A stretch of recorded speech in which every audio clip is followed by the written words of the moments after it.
Hi guys, welcome to another movie crew review. Today we'll be reviewing Wake Up Dead Man, Knives Out Mystery. The movie stars Daniel Craig and Josh O'Connor. So in this film we follow Benoit Blanc as he takes on a new case, crossing paths with Monsignor Wicks, a really devout priest who is trying to take his flock down and gets taken down in the process. So we're going to start this review off today and Cameron's going to take us away. Yeah, the first Knives Out movie I watched at home before watching the second one due to all the hype, and I didn't mind the first one. The second one I absolutely adored and loved, and that is my favorite. And so coming into this, I had very high hopes, and I probably realized that my hopes were too high, but alas, I watched this one, and yeah, I mean this left me a bit flat. I knew coming in the cast already, there was no one really there that was a draw for me. The other two movies, I think the casting had more of a pull for me to see sort of the different, what Rian Johnson usually does with those movies. They make these actors act a bit differently, and I enjoy that. But for this one, I think only like sort of Mila Kunis was the only one because I haven't seen her in a while. So I was excited to see her, but everyone else, I mean, I'm scarred from Josh O'Connor. I'm sorry. Yeah, Josh O'Connor is left me scarred from challenges. It's a bit like Dakota Johnson, once I see her and I don't like her, that's pretty much it. I don't think there's any going back. Every time I saw him on screen, kept getting PTSD of challenges, and that's not good for me. But yeah, even the setting didn't didn't really do anything for me. I mean, we're stuck in this small town in this church, but it feels very empty, and the town doesn't feel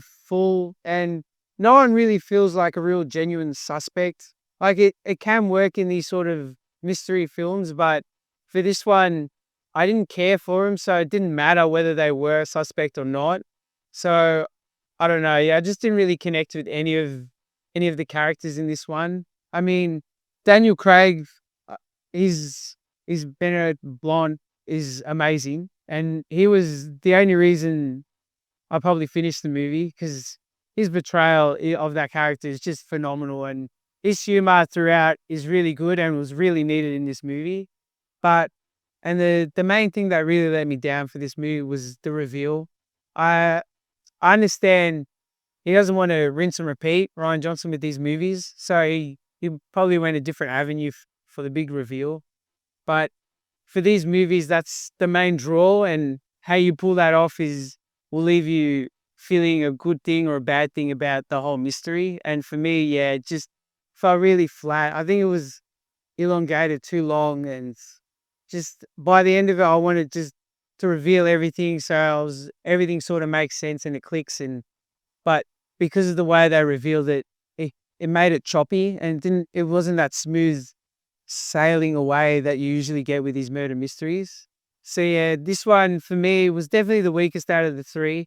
I mean, it's not a terrible movie, but I didn't enjoy it much. John? Yeah, I did enjoy the first two Knives Out. I think that the second one's a lot more comedic than the first one.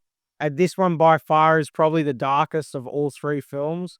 So going into that, if you are not looking for something that's really like a dark murder mystery, it's probably not going to be up your alley. I did enjoy the aspect of how the murder happened, but to be honest, it was about halfway through when all the pieces kind of fell into place, and I kind of, there were some things that in this time I could actually see what Ryan Johnson was doing with the story. So the ending, yes, it did have some surprises to it, but at the same time, it also did give some things away that I think would have been better kept, a bit more mystery to the end to make me more interested. I probably, on the contrary to Cameron, thought that Mila Kunis was probably like the sore thumb of the film. I just didn't really like her character that much in terms of comparing them to like the police officers in the first film and the detective. I thought, it didn't fit the kind of dark things as well. The comedy more comes from Josh O'Connor's character, him being the main character of this film. even though Benoit Blanc is the antithesis, the prolo of the film, it's mainly told from the point of view of Josh O'Connor, and the ending I enjoyed, but at the same time, nearly like a 2.5 hour runtime. I honestly think the film could have been cut down, maybe take one of the characters out. Because to be honest, this time around, I was less invested in the characters than I was in the previous films. In that first film, Knives Out, you're learning about all the characters and you're starting to get a bit of an aspect of what they are and why they may have committed this murder. The second film kind of does it on its head. We kind of go halfway through the film, then we work out about the murder, and then we backtrack through that. With this film, it's supposed to be everybody's a suspect, but it's pretty obvious who the main like people are, and even like the surprise twists and turns just didn't really surprise me that much. I still enjoyed it, still thought it was a great entry into the film. I'd like to see more along the lines of closer to Knives Out, the first one, because I enjoyed that. Probably that's my favorite. But overall, I think that the casting at least was pretty good. Josh Brolin, he was quite funny in the scenes he had alone with Josh O'Connor. And I mean, all the other side characters other than Glenn Close, they were kind of a bit one note. I think Glenn Close chews up the scenery quite well. She pretty masterful at it. But I think the rest of the characters, like Kerry Washington's character and the son, Jeremy Renner, all that kind of stuff, I think they were a bit just one note, and that's kind of what let this film down a little bit for me. So yeah. Mary? Yeah. So before I start the review, I would say I always thought the Tyler Durden is the coolest name, and Benoit Blanc is the most elegant name. And if no one else, like if Daniel Craig is not doing this other next year, I don't want to see anyone named Benoit Blanc. Anyway, it's such a unique name. But yeah, this movie. So I think the my ranking will be still like 1, 2, 3 because I did enjoy this movie. It's sort of different because I think it takes, but the first act of the movie, we don't even see Benoit Blanc because the murder doesn't happen till then. And we're just in this church setting. And I like the because it does have some religious aspect, the religious tones to this movie. I like these things. But the murder doesn't happen till like I think first act. And when the murder happens, and it sort of happens like we can see everything. So the mysteries wasn't I wasn't feeling it much. Then something happens afterwards. I started to enjoy it more. And as the movie progressed, I was enjoying it more. But still, I think it took a while for me to actually be like kept me engaged. So it took me a while, but I still at the end I did enjoy the movie. So even though I was scarred from challenges, but yeah, I have blocked that movie from my head for completely. So I was fine with Josh O'Connor, and I think he did pretty well. Um, my main problem is movies that Josh O'Connor is through his lens. We are seeing this movie, and so Benoit Blanc is sort of initially not there, and is I'm going to these movies for him, and Josh O'Connor's character is sort of doing the detective work. But later, and they do reveal it, and so Benoit Blanc is the detective. But at that point, I was like, why are we doing this? Because are we saying that Benoit Blanc is not good enough? But I just felt that. But the sort of when the religious aspect came to it, I was like fine with it.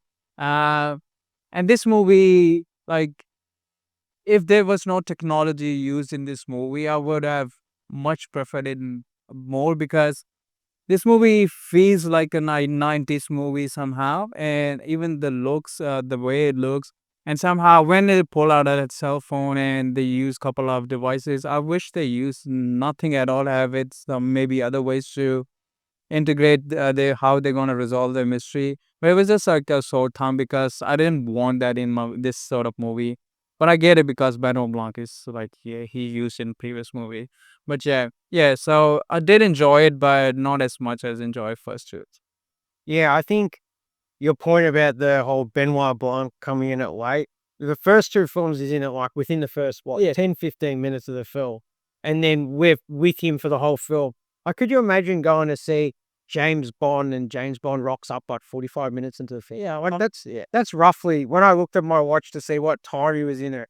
was roughly like 45 minutes of Josh O'Connor like giving us backstory to all these people, and then he finally gets it. A good way to shorten this film would be to like start it at the murder and then just have Benoit Blanc come on, pepper the background. It's just too much backstory, and without Benoit to be that interesting compared to the other film. That's just my thoughts. Yeah, because they're trying to fill in this world or this town, but like I said at the start, it felt empty. So they did all that work at the start for me, and it was just like, do we really need to know why Josh O'Connor needs to get there? He could have just started as this reverend, and those conversations he had with Josh Brolin. Yes, I get they were good, but I don't think it did anything towards the story too much. Like I can understand Moon liking that sort of the religious aspects of this movie, and even at the end when Benoit Blanc sort of has that revelation, and you think, oh, okay, where it gives that a different turn because he's very at the start he was very fact and he doesn't believe in religion. He gave his whole speech about that, and then by the end he makes this revelation, and I did enjoy that, but just yeah, it was a very long film. I don't think it needed to be stretched out, but I get these are slow burners, these murder mysteries, because they need to be. The sort of you get the payoff at the end, but yeah, the payoff really fell flat there. They're slow burners, but then at the same time, there's films like this where it's like the gas cuts out every like 20 minutes, and you got to like keep reigniting the story, and you just can't do it that many times in this kind of a film. The thing with like every other one of these films that is done really well is we know nothing about the characters, but through the investigation, learn everything that we actually need to know, and everything, to give the color to the world.